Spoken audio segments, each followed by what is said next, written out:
Hello and welcome back to Ultima 7, the Black Gate and Forge of Virtue. So we are in Lord British's castle, and we are exploring the castle / looting it, and we've come across one of the storerooms that he mentioned. This is probably the one that he was being sneaky about because we can't get into it. So we'll head back down to, the inside and talk to people and see what's going on.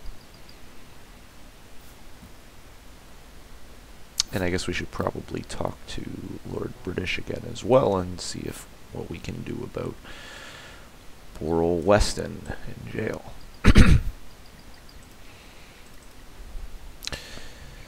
You are wary of conversing with that trickster Chuckles, but decide to anyway. Name. I must not say my name, lest I break the rule of the game. Job.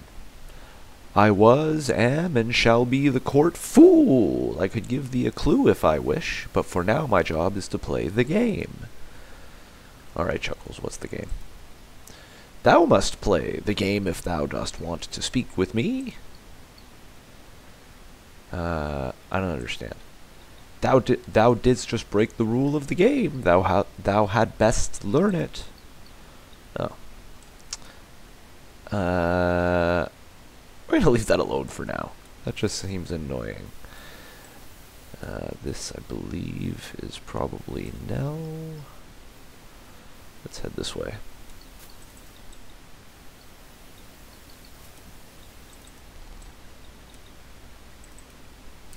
This is a lovely, earthy woman with a warm smile. Word has spread quickly of thine arrival, Avatar. Welcome. Hello. I am Miranda. Hello, Miranda. What do you do? I serve on the Great Council. Today we are working on a bill of law. When I am not here in the castle, I am kept busy with a young child. Tell me about your child. Well, that doesn't sound great. Miranda smiles. Yes, my son's name is Max. He's probably in the royal nursery. He's quite obviously his father's son. Perhaps thou hast met him? Raimundo, the director of the Royal Theatre. We believe Max will be quite a performer when he's older. I don't think we've met Raimundo yet. He's only been alluded to. Excuse me. What are you working on? In Wisloclem and I are drafting a bill which would make illegal any distribution of waste products in Loch Lake near Cove. The lake is quite defiled. Cove is a town to the east, correct?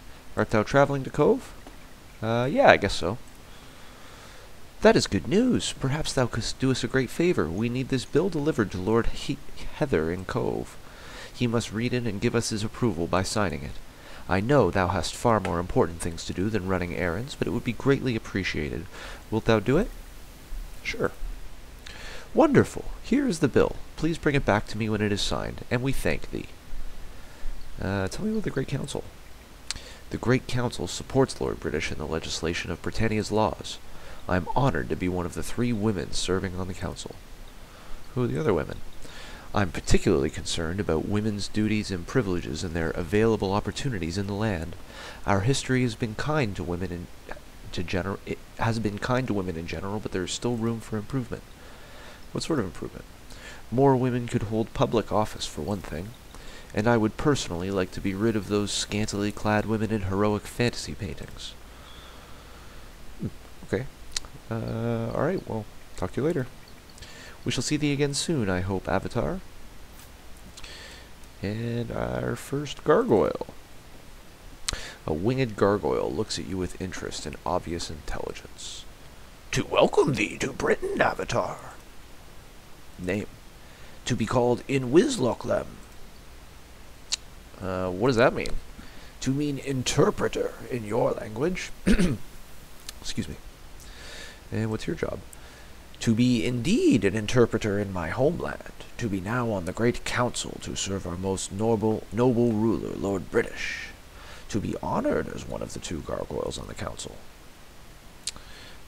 What do you think about the Great Council? To create the laws of the land, to inform you that my colleague Miranda can tell you more of what we are doing now. To be unfortunate that most of the council is away now. Where are they? To be on holiday at the moment. To have only Miranda and myself present to enact this new law. Is that the no dumping in the lake? To tell you to ask Miranda about it, for she knows more than I. Well, I mean, you're drafting it. You should know a little. You should know some, at least what it is. To inform you that Miranda is an intelligent woman who has great concern for the well-being of all Britannia's citizens. To be one of Lord British's most trusted advisors. And tell me about the gargoyles. To be one of the surviving gargoyles and to preserve our heritage is my life work. To tell you our race emigrated to Britannia many, many years ago to have settled on the island known as Turfin. Turfin? To be a lonely place, to be desolate, to be not what humans call homey. To desire to establish a new way of life for gargoyles in Britannia, and to eliminate the hatred and misunderstanding of our race and humans, to know that ignorance breeds bigotry, to be one of those who are correcting this. Those. To be called the Fellowship. What do you think about the Fellowship? To be dedicated to promoting goodwill and trust in the land, to be thinking of joining the group soon. A way of life. To desire a world where humans and gargoyles could live together in peace as equals in Britannian society. And surviving. To be so many of my people killed 200 years ago in the War of the False Prophet. To be the war that you ended by bringing peace between our races. I did do that, didn't I? Alright. Good talking to you. To say farewell. What's this? Build of underwater scavenging and cricket plant. This is going to be the first party of the first team may also engage. I think we read this one. We missed a room. 2 rooms? Sort of. Oh, we could use some armor. Let's not take it in front of you. Hello. You see your former companion and friend, Joffrey, Captain of the Guard. Jeffrey, Captain of the Guard. Name. Jeffrey chuckles. I thought joking, I'm Jeffrey. And what's your job? These days I remain in my position as Captain of the Guard. I am Lord British's personal bodyguard, and I am in charge of security at the castle. I do not have much time or use for adventuring now. Adventuring? I've aged a bit over the last 200 years. I'm afraid I shall not be joining thee this time. But my thoughts are with thee, and if I may offer some assistance, I shall be glad to do so. What sort of assistance? My advice to thee is to build up thine experience and skills as soon as possible. Thou hast been away from Britannia for a long time. Thou mightest not be in the same shape thou wert at the end of thy last adventure here. Shape. It is apparently another difference in our 2 worlds. Whenever thou shalt return, it is as if thy physical body has arrived here for the first time. It is the reason why many of thine own companions have chosen to stay here, even though they have aged in Britannian time. Experience? Go and search for monsters, vanquish them, take their gold, gain experience. Use that experience when thou dost visit trainers. Increase thy strength, dexterity, and intelligence, as well as thy combat skill and ability to perform magic. Thou wilt be lost without this necessary evolution of experience. He's right. I've aged? Or he's aged? Yes, it's been a long time by Britannian reckoning since I have seen mine homeland. When thou hast finished with thy business, do come back and tell me news of what is happening in our homeworld. Want to tell me about Nystol? He's quite loony. If thou dost ask me, I believe all the mages in the land are afflicted. Take a look and find out for thyself. We will. Bye, Jeffrey. Have courage, have faith, be strong, be wise. I'd like to take your gloves, but I guess I'll have to wait. Dun, da, da, da. Oops. Anything fun in here? Nope. Oh. There's the other gargoyle on the council, I presume.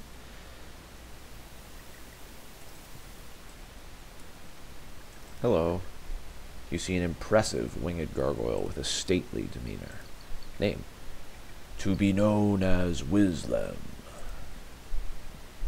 What does Wislam mean?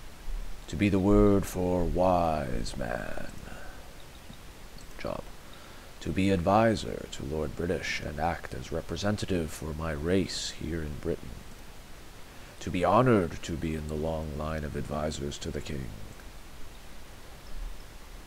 Advisor.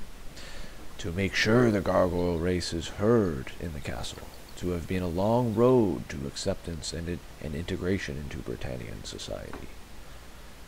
Integration? To tell you that, not long after your last visit, the gargoyles settled upon Turfin, an island in the southeast, to have moved, little by little, onto the mainland. Society? To be accepted in most places. To feel sad, however, that there are still towns that do not accept us. But our Lord and King, Draxinosum, is still alive and is doing a magnificent job. Draxinosum, that sounds better. To know and help all gargoyles who are alive.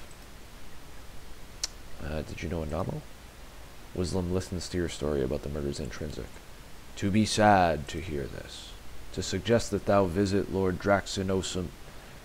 Draxinusum.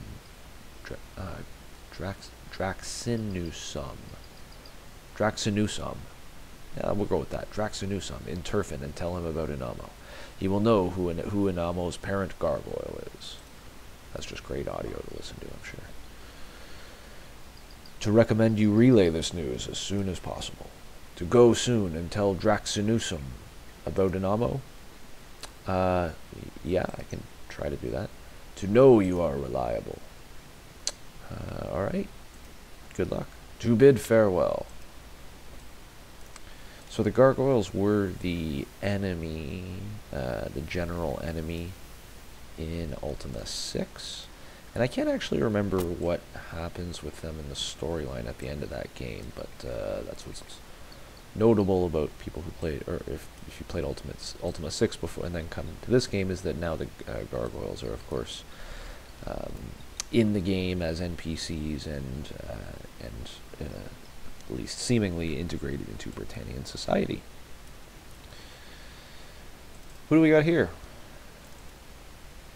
You see an elderly man with good humor and a warm smile. Name? All my friends call me Benny. What do you do, Benny? I'm the head servant of the castle. My job consists of keeping the other servants in line and serving the meals. The meals? My wife Boots is the head cook. Boots, really? Her specialty is the roast beef. She makes wonderful pastries, too. Enough of those will give thee a very un-Avatar-like figure. Come to the dining room during breakfast or dinner, and I will be most honored to serve thee. Head servant?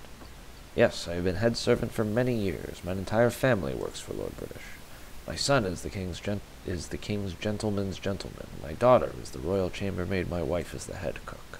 We are pleased to work for Lord British. All right. Bye-bye. Safe journeys, Lugan. I don't think I told you my name. Maybe I'm Lugan the Avatar. You see a working-class elderly woman who exudes sweetness. Name? Oh, everyone simply calls me Nana. What do you do, Nana?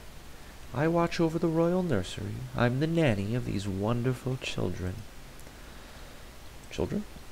They are lovely, are they not? Every day they seem to learn more and more. Most of the time they are a joy, Nana whispers to you conspiratorially, and other times I could happily throw them out with the bathwater. Okay. Nanny. Well, I feed them and change their diapers and read aloud all the books thou dost see lying around. Luckily, I have Sherry to help me. Sherry the mouse? Sherry is a special mouse who has lived here in the castle for many, many years. She recites stories for the children. Sherry was a former companion of ours in Ultima 6. I don't know if, like, she's considered a secret character because you had to, sort of a sneaky way of recruiting her, but nonetheless, she can actually accompany you and, like, equip weapons. She's almost like the Ultima 6 version of Spark, actually, in that she's, like, weak at first, but very trainable. Anyways. What about the books? Lord British brought them from his homeland. They are very foreign to us here in Britannia, but the children enjoy them just the same. What's the nursery like? There have been a great number of babies born in Britannia in recent years, so Lord British established the nursery. It is nice that the noblemen and noblewomen have this luxury so that they may attend to their daily duties.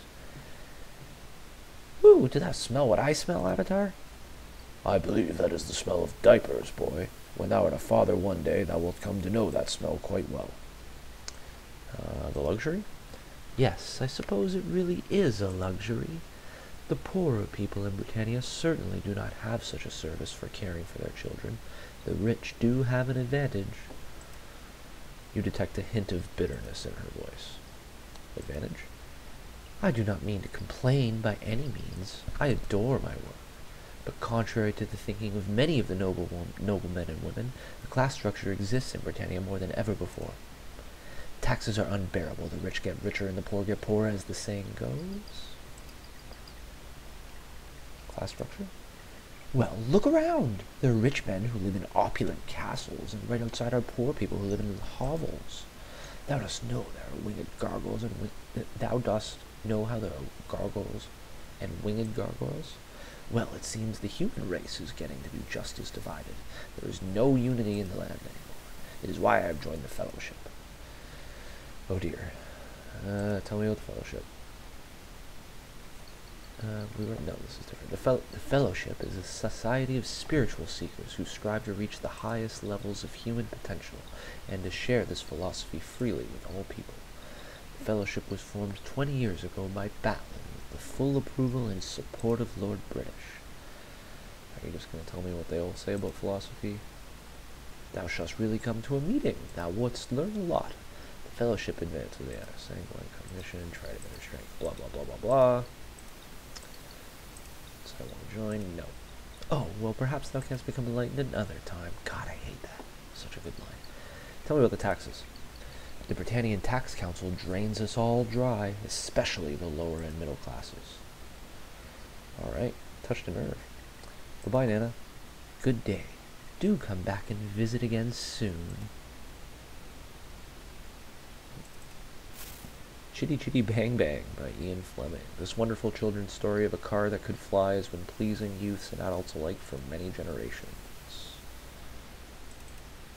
The Wizard of Oz by Frank L. Baum. I think this might be an Ultima 6 too.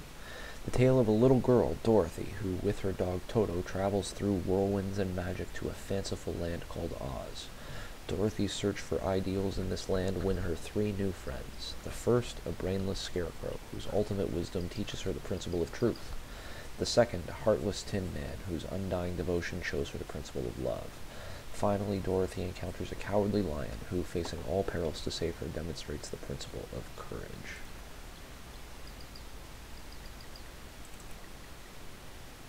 You see a child that has recently grown into toddlerhood. Name. His name is Nicholas. Job. Why, his job is to wet his diaper. Is that not right, Nicholas? Nana says in baby talk. Wee, diaper! Nicholas is one of our orphans. He was left in front of the castle one morning. It is a sad state of affairs when this kind of thing happens. Diaper. Diapers are there on that table if thou wouldst just use one on Nicholas. Wet? Wee, diaper! Oh my, he's wet, is he not? Couldst thou be a dear and change him for me? I would appreciate it. Wee, diaper! Bye. Wee, diaper!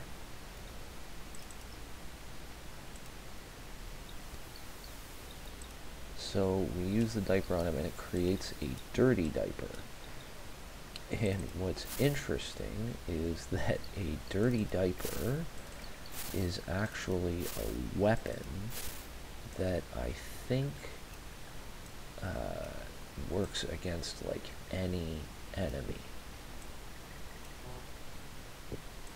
Not to kill them, but like they run away and flee no matter what. I think even like dragons and everything. I'm not going to take them because, I don't know, I don't want to stop combat and put in a diaper. Maybe we'll come back and try it another time, and you can find them all over the place where there's garbage and trash and whatnot. Garbage and trash. A Guide to Childcare for the Rich and Famous by Lady M, with love for Samantha Mengling. Within is the extensive guide for nannies, describing contemporary techniques and the latest in troubleshooting with children of all ages. A special chapter details the art of diaper changing and adds a touch of humor by describing for more soldierly sorts who may be reading the effects of hurling soiled diapers at one's enemies. Here we go. Hubert's Hair-Raising Adventure by Bill Peet. I think this is also a real book. I'm not totally sure. Hubert the Lion was haughty and vain, and especially proud of his elegant mane, but conceit of this sort isn't proper at all, and Hubert the Lion was due for a fall. One day as he sharpened his claws on a rock, he received a most horrible, terrible shock. A flaming hot spark flew up into the air, come down on his head, and ignited his hair. With a roar of surprise, he took off like a streak away through the jungle to Zamboozy Creek. He leaped in, kasplash, with a shower of bubbles, and came bobbling up with a head full of stubbles. At first he just stared with a wide-open mouth at the cloud of black smoke drifting off to the south. Then he felt with his paws just in back of his ears, and he suddenly realized the worst of his fears. "I'm ruined," he shouted. "Oh, what'll I do? I'd rather be dead and go live in a zoo, and if anyone sees me, oh, what a disgrace. So I'd better discover a good hiding place." I nailed that. Just saying. Nicholas. Where spoke to Nicholas? Oh, 3 of them? Excuse me. This toddler is full of energy and is playing hard when he sees you. When he sees you, he stops what he's doing. Name? Max. He says his name is Max. Oh, you're Benny's son? No. Oh, I don't remember her name now. Miranda's son. Job. "I'm a funny boy." Max laughs hysterically. "Mac a thing, too." Sing. Max stands upright and bellows, "Oh, Lord British had a farm, E-I-E-I-O. On this farm he had a drake, E-I-E-I-O. A drake? With a roar, roar here, and a roar, roar there. Here a roar, and a roar, everywhere a roar, roar. Oh, Lord British had a farm, E-I-E-I-O. I didn't know that. Funny boy? "Thou funny boy, too." Max laughs madly as he throws his pacifier at you. He points at it and says, "Binky!" Binky? Max nods furiously. "Binky, get Binky, get Binky!" You realize that the boy wants you to pick it up. Apparently it is some kind of a game that only toddlers understand. You pick it up and hand it to him. He immediately plugs it back into his mouth. Right on. Bye, Max. Bye-bye. This is a cute toddler holding a baby doll. It's horrifying. Name. Christy. Christy, like Nicholas, is one of our orphans. She was found in an abandoned home in Paws by one of the great council members. Job. Christy looks confused. Sing. Horsey.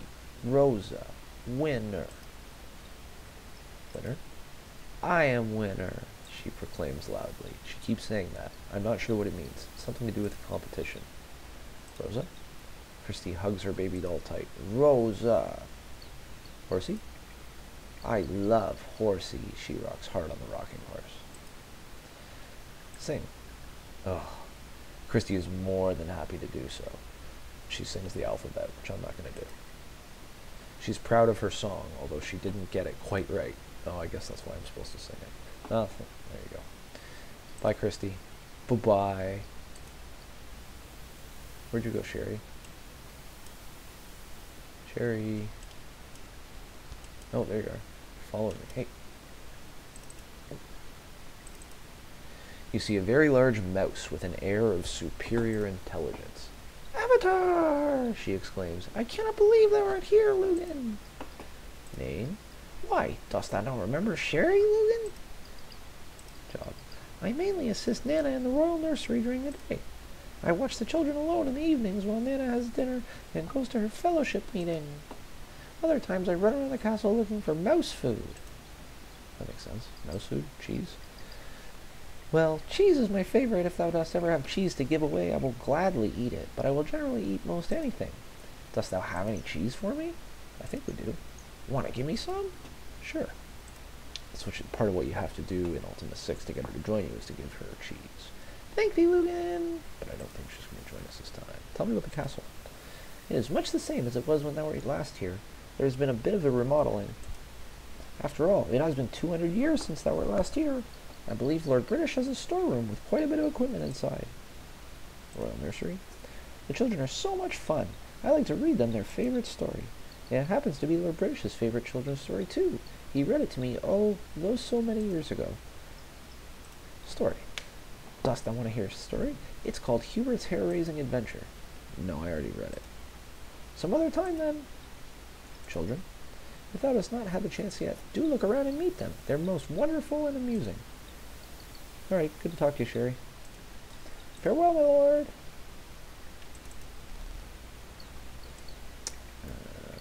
Okay, who's here? This is an elderly woman who epitomizes grandmotherly. Name? All my brothers and sisters call me Boots when I was a baby, and it has remained my name ever since. Boots is kind of southern, I guess. Why, I am Lord British's personal cook. I prepare meals for the entire castle. Meals? Just go to the dining room at breakfast or supper time, and my husband Benny will serve you. Benny? He's a dear, but he has become a little absent-minded in his later years. He never remembers to bring enough meat from the slaughterhouse in Paws. In fact, we're short this week. Short? That's right, we do not have enough. If thou canst bring me mutton from the slaughterhouse, I will pay thee 5 gold for every portion thou canst bring. All right? Sure. Good. I will be awaiting thy return. Benny's absent-minded. Last week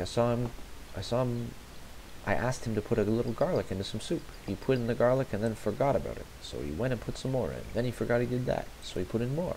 Well, I can imagine the look on Lord British's face when he finally did taste that soup. It was a good thing that we live and work in the castle of such a just ruler. Supper? This meal is usually whatever meat or game or fish Lord British requests, accompanied by several additional courses and a fine dessert. Breakfast? For breakfast, I usually prepare a dish that my liege brought with him from his homeland. Here we call it eggs British. It is served with assorted fruits of tea, and tea, of course. It is the king's favorite. Okay, bye-bye, Boots. Bye now.